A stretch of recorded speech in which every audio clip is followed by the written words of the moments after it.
Hello friends, welcome to my new another blog. তো এখন বাজে প্রায় সন্ধ্যে 8:30। এখন ওর বাজার থেকে মাংস কিনে আনলো, তাই আমি মাংসগুলোকে ভালোভাবে ধুয়ে কিছুটা রেখে দিয়েছি আর কিছুটা ফ্রিজে রেখে দেবো, ওটা অন্য দিন রান্না করব। তো তারপর বর বলছে আজকে নাকি ওই সব কিছু রান্না করবে, এমনকি মশলাও বেটে দেবে আর যেই বাসনগুলো ব্যবহার করবে রান্নার জন্য সেগুলোও ধুয়ে দেবে। তো আমি ভাবলাম খুব ভালো কথা। তো সেই জন্য এরকম দৃশ্য তো আর সচরাচর দেখা যায় না, তাই একটু ভিডিও বানালাম আর তোমাদের সাথে শেয়ার করলাম। তো এখন কড়া গরম হয়ে গিয়েছে, তারপরও গরম মশলা, গোলমরিচ, শুকনো লঙ্কা, তেজপাতা দিয়ে দিয়েছিল। হালকা ভাজা হয়ে যাওয়ার পর তারপর পেঁয়াজ দিয়ে দিয়েছে, এগুলোকে ভালোভাবে ভেজে নেবে। তো এদিকে বর তো বাসন ধুয়ে দিচ্ছে, যেমন কাজ তেমন কথা। তারপর ওদিকে শিলে মশলাগুলো বেটে নিচ্ছে। ওকে বলেছিলাম গ্রাইন্ডারে তুমি বেটে নাও, কেন কি আমি তো জানতাম না যে ও শিলে বাটতে পারবে কিনা, তো সেই জন্য আমি ওকে বলছিলাম যে তুমি গ্রাইন্ডারে বেটে নিতে পারো। তখন ও বলছে না, আমি নিজেই বাটবো শিলেই। আর আমিও এমনিতেও রান্নাবান্না করলে গ্রাইন্ডার ইউজ করি না, আমিও শিলেই বেটে নেই। আমার শিলেই যেন সুবিধে হয়, আর দুজনের জন্য আর গ্রাইন্ডার আমি ব্যবহার করি না, শিলেই বাটা হয়ে যায় যেহেতু কম মশলা লাগে। তো এইদিকে একটা বাটিতে হলুদ গুঁড়ো, ধনে জিরে গুঁড়ো ভিজিয়ে রেখেছে, তার সাথে গোলমরিচ গুঁড়োও দিয়েছিল।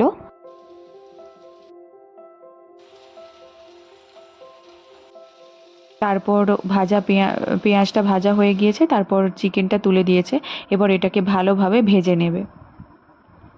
এদিকে ভাজাও হচ্ছিল আর এদিকে ও বাসনগুলোও ধুয়ে দিচ্ছিল। তারপর ও বানিয়েছিল আজকে চিকেন কষার সাথে ও বানাবে বলেছে জিরে রাইস। তো সেই জন্য ও এখন কুকার বসিয়েছে, ওতে এবারে সাদা তেল আর দিয়েছে তেজপাতা আর জিরেটা হালকা ভাজা হয়ে যাওয়ার পর তারপর দিয়ে দেবে চাল। এখানে আমি বাসমতি চাল ইউজ করি না, ও একটা চাল নিয়ে এসেছে, তো সেটা টেস্ট করার জন্যই আজকে এই চালটা ইউজ করছি, কিন্তু চালটার নাম আমি সত্যিই জানি না। তো যাই হোক, এবারে ভালোভাবে ভেজে নিচ্ছি চালটাকে। ভাজা হয়ে যাওয়ার পর তারপর জল দিয়ে ওটা ঢাকা দিয়ে রেখে দেবে। তারপর আমি ক্যাপসিকাম কেটে রেখেছিলাম, দেখলাম ক্যাপসিকামটা দিয়ে দিয়েছে চিকেনে অনেকটা ভাজা হয়ে যাওয়ার পরে।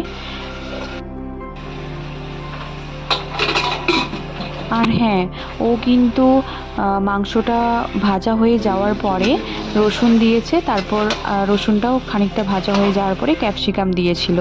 তারপর ওটা ভালোভাবে নেড়ে নিয়ে কিছুক্ষণ চাপা দিয়ে রেখেছিল।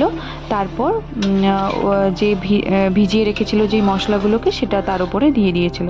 এরপর ভালোভাবে কষিয়ে নেবে। তারপর দিয়েছিল টক দইটা দিয়ে খুব ভালোভাবে আবারও নেড়ে নেবে আর কিছুক্ষণ চাপা দিয়ে রাখবে যেন আরও ভালোভাবে কষা হয়ে যায়।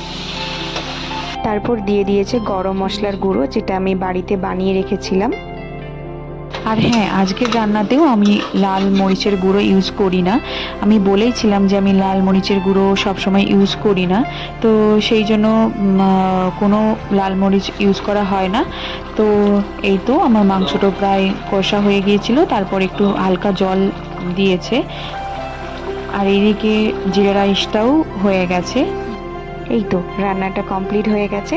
তো ভিডিওটি ভালো লেগে থাকলে লাইক, শেয়ার অ্যান্ড সাবস্ক্রাইব, আর অবশ্যই কমেন্ট করে দেবেন। তো আজকের মতো টাটা।